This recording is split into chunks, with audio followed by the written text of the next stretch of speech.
Hello friends, आज की video में हम देखेंगे जियोग्राफी पेपर 1 और पेपर 2 का प्रैक्टिस सेट 1 जो आपके बिहार बीपीएससी टीचर 2.0 के लिए अत्यंत महत्वपूर्ण है। और आप लोग के लिए 15 से ज़्यादा प्रैक्टिस सेट दिया जा रहा है सिर्फ 101 रुपये में। लेने के लिए आप मुझे इस नंबर पे आप व्हाट्सएप कर सकते हो या इस वीडियो में कमेंट आप कर सकते हो, जो अभी तक बहुत बच्चों ने ले रखा हुआ है। चलिए शुरू करते हैं आज का पहला क्वेश्चन। पहला क्वेश्चन है, अलेपी बंदरगाह किस तट पर देखने को मिलता है? ऑप्शन है तमिलनाडु, केरल, कर्नाटक या ऑप्शन डी या आंध्र प्रदेश। याद रखिएगा, अलेपी बंदरगाह केरल के तट पर देखने को मिलता है। भारत की मुख्य भूमि एवं द्वीपों के सहारे फैला लगभग आपका 7,516 किलोमीटर है। तो ऑप्शन बी आपका राइट आंसर हो जाएगा। और काफ़ी कुछ प्रमुख आपका बंदरगाह है, इसका भी आप स्क्रीनशॉट आप रख लीजिएगा, आपके एग्जाम में काफ़ी ज़्यादा हेल्पफुल होगा। अगला क्वेश्चन कह रहा है कि भूमध्य रेखा का देशांतर की दूरी कितनी होती है? काफ़ी मोस्ट इंपॉर्टेंट क्वेश्चन है। इस क्वेश्चन को आप विवेक क्वेश्चन टिक आउट कर लीजिएगा और इसका राइट आंसर ऑप्शन आपका ए हो जाएगा। निम्नलिखित में कौन सा युग्म सही नहीं है? आपको बताना है कि इन चार ऑप्शन में कौन सा युग्म आपका सही नहीं है। तो ऑप्शन बी आपका राइट आंसर हो जाएगा। उड़ीसा और गौरीपुर आपका ऑप्शन सही नहीं है, क्योंकि आपसे ऑप्शन सही नहीं पूछा गया था। तो जो आपका उड़ीसा है, जो गौरीपुर है, वो आपको देखने को कहाँ मिलता है, आपको बताना है। तो इसका राइट आंसर ऑप्शन आपका बी हो जाएगा। हरित क्रांति से क्या अभिप्राय है? तो हरित क्रांति से भारत में शुरुआत 1966 से लेकर 1967 ईस्वी मानी जाती है, जिसका अभिप्राय कृषि उत्पादन में तीव्र वृद्धि माना जाता है। तो ऑप्शन सी आपका राइट आंसर हो जाएगा। अगला क्वेश्चन आपको स्टेटमेंट और रीजन दिया गया है, आपको बताना है इसका राइट आंसर क्या हो जाएगा। कथन है कि न्यू इंग्लैंड औद्योगिक प्रदेश विश्व का एक प्रमुख देश माना जाता है, और कारण है कि औद्योगिक कच्चा माल तथा परिवहन की सुविधा एक अच्छी विकसित है। इसका राइट आंसर क्या होगा, आपको बताना है। तो इसका राइट आंसर ऑप्शन आपका ए हो जाएगा। बोथ ए और आर दोनों आपका विकथन और कारण दोनों सही है, तो ऑप्शन ए आपका राइट आंसर होगा। क्वेश्चन 6 कह रहे हैं कि डोकलाम पठार त्रिसंगम स्थल कहाँ पर देखने को मिलता है, आपको बताना है। तो इसका राइट आंसर क्या होगा, आपको बताना है। इसका राइट आंसर ऑप्शन आपका डी हो जाएगा।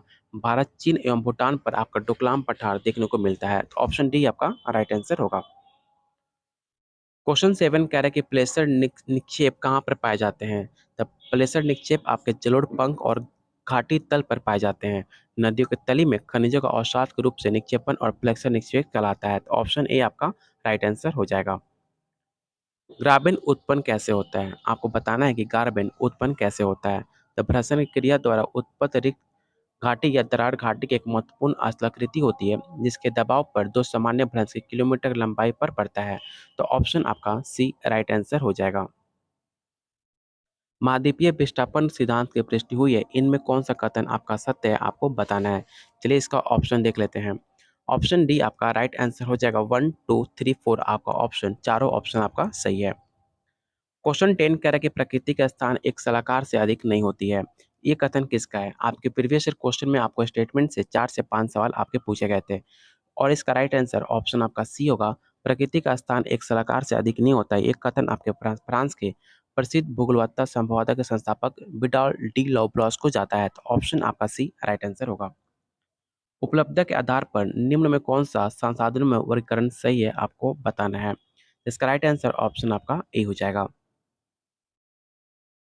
क्वेश्चन 12 कह रहे हैं कि निम्नलिखित कथनों पर परीक्षण कीजिए तथा नीचे दिए गए कोड का प्रयोग करके सही उत्तर का आपको चयन करना है। तो इसका राइट आंसर क्या होगा, आपको बताना है। तो पहला ऑप्शन आपका कह रहा है कि जैसे सूर्योदय होता है तब आपका धरातल उष्मा प्राप्त होता है और कोहरा उत्पन्न उठता है। बिल्कुल आपका स्टेटमेंट सही है। और सेकंड ऑप्शन कह रहा है कि विकिरण शीतलन के कारण आरंभिक ऊष्माकाल पर कोहरा उत्पन्न होता है। आपके दोनों स्टेटमेंट बिल्कुल सही है, इसलिए इसका राइट आंसर ऑप्शन आपका सी हो जाएगा। क्रॉल बस्ती डैश से संबंधित है। आपको बताना है कि क्रॉल बस्ती किससे संबंधित है। इसका राइट आंसर ऑप्शन आपका डी होगा। मसाई से संबंधित आपका माना जाता है क्रॉल बस्ती। क्वेश्चन 14 कह रहा है कि विश्व में धान उत्पादन में देशों के समूह में अवरोही क्रम में आपको सजाना है। आपको बताना है कि धान उत्पादन में कौन सा आपका देश अवरोही में क्रम में आपको सजाना है। इसका राइट आंसर ऑप्शन आपका डी होगा। चीन, भारत, इंडोनेशिया, संयुक्त राज्य अमेरिका आपको सही क्रम में चुना जाएगा। क्वेश्चन 15 कह रहा है कि शिव समुद्रम जल विद्युत गृह कहाँ पर स्थापित है, आपको बताना है। तो सन 1902 में कावेरी नदी पर शिव समुद्रम जल विद्युत गृह कर्नाटक में स्थापित किया गया था। ये देश का दूसरा जल विद्युत उत्पादन केंद्र है। जो आपके भारत में प्रथम जल विद्युत संयंत्र 1897 में दार्जिलिंग में 130 किलोवाट क्षमता पर स्थापित किया गया था। तो ऑप्शन सी आपका राइट आंसर हो जाएगा। निम्नलिखित में किस प्रदेश में जैव विविधता में संपन्नता देखने को मिलता है? तो उष्ण प्रदेश आपका ऑप्शन ए आपका राइट आंसर होगा। उत्तर निम्न में किस प्रजाति का घर है आपको बताना है। काफी मोस्ट इंपोर्टेंट क्वेश्चन है। इस क्वेश्चन को आप विवेक क्वेश्चन टेक आउट कर लीजिएगा और इसका राइट आंसर ऑप्शन आपका डी होगा। इसे आप जरूर याद रखिएगा। हिटलस्सी में वृत्त स्तर पर विश्व को कितने क्षेत्रों में विभाजित किया गया था आपको बताना है। तो इसका राइट आंसर ऑप्शन आपका सी हो जाएगा। 13 क्षेत्रों में आपका हिटलस्सी ने वृत्त स्तर पर विश्व को आपके 13 क्षेत्रों में विभाजित किया था। तो ऑप्शन सी आपका राइट आंसर होगा। और 13 क्षेत्रों का यहाँ पर नाम दिया गया। आप इसका स्क्रीनशॉट आप रख सकते हैं अगर आपके पास प्रैक्टिस सेट नहीं है तो। निम्नलिखित में किसको एक को संपादना का झरना कहा जाता है? काफी मोस्ट इंपोर्टेंट क्वेश्चन है और इसका राइट आंसर ऑप्शन आपका बी होगा। खनिज तेल क्षेत्र को संपादना का झरना स्रोत कहा जाता है। प्रथम विश्व युद्ध के बाद तेल ऊर्जा का महत्वपूर्ण स्रोत बन गया था। विश्व की राजनीतिक गतिविधियों में मध्य पूर्व देशों का महत्वपूर्ण योगदान रहा था। पीटर्सबर्ग औद्योगिक प्रदेश किस देश में अवस्थित है? काफ़ी मोस्ट इंपोर्टेंट क्वेश्चन है और इसका राइट आंसर ऑप्शन आपका बी हो जाएगा। पीटर्सबर्ग औद्योगिक प्रदेश विश्व का सबसे बड़ा लोहा और इस्पात क्षेत्र आपका माना जाता है, जो आपके संयुक्त राज्य अमेरिका के पूर्व में देखने को मिलता है। ऑप्शन आपका बी राइट आंसर हो जाएगा। अगला क्वेश्चन आपको स्टेटमेंट और आपको रीजन दिया गया, आपको बताना है इसका राइट आंसर क्या होगा। स्टेटमेंट है कि अहमदाबाद भारत का मैनचेस्टर कहलाता है। काफ़ी सही कथन है। कारण है कि अहमदाबाद भारत में सूती वस्त्र उद्योग का वाणिज्यिक उत्पादक माना जाता है। तो बिल्कुल आपका कथन और कारण दोनों सही है, इसलिए इसका राइट आंसर ऑप्शन आपका ए हो जाएगा। एकाकी ग्रामीण बस्तियों में क्या पाया जाता है? एकाकी ग्रामीण बस्तियों में सह्याद्री के उच्च भागों में पाया जाता है। इस प्रकार की बस्तियों का विकास उच्च पर्वतीय क्षेत्रों में सड़क और पहाड़ियों के परगंडियों किनारे हुआ है। तो ऑप्शन ए आपका राइट आंसर हो जाएगा।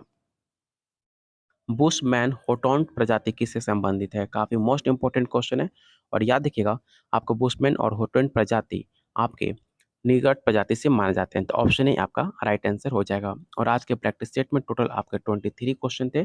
उम्मीद करता हूँ कि आज के वीडियो आपको पसंद आई होगी। अगर आप चाहते हो आप लोग के लिए ऐसे प्रैक्टिस सेट लाया जाए तो प्लीज़ वीडियो को लाइक और दोस्तों के साथ शेयर करना बिल्कुल मत भूलिएगा। अगर आप चैनल पर नए हैं तो प्लीज़ आप लोगों से रिक्वेस्ट है, चैनल को जरूर सब्सक्राइब कर लीजिएगा।